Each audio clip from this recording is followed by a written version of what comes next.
What do your friends say about you?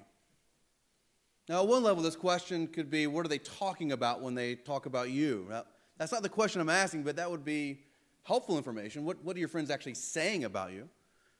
But I think the more important question to ask, what kind of friends do you have, and what does that say about you? What kind of people do you entrust yourself to? What kind of person do you consider a friend? And what kind of a person considers you a friend? What kind of person do you rely upon? What kind of person do you confide in? Who do you prefer to spend time with, and why?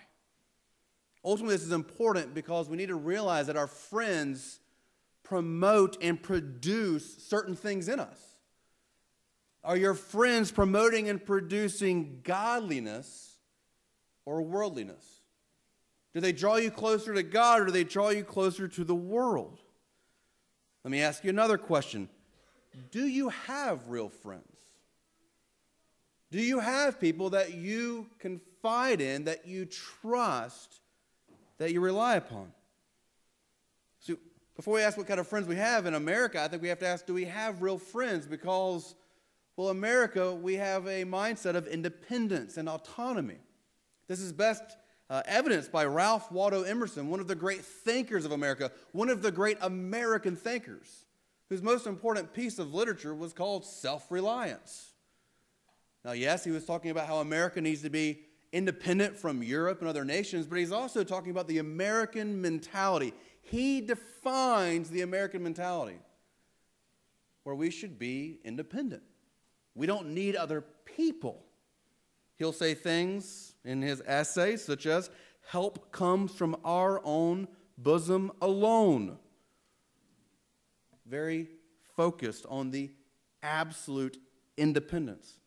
He actually says we should refuse effort to help and to be helped by others.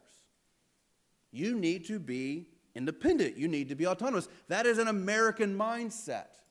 That is not Christian. We are not meant to be lone rangers. We are not meant to be autonomous. God created us to need other people. God created us to need one another. Scripture makes it clear that we need friends. We are not meant to be alone. So here's the pressing question. Do you have friends that are committed to you? Let's take that next step. Do you have friends that are committed to Christ? More so, do you have friends that are committed to your relationship with Christ?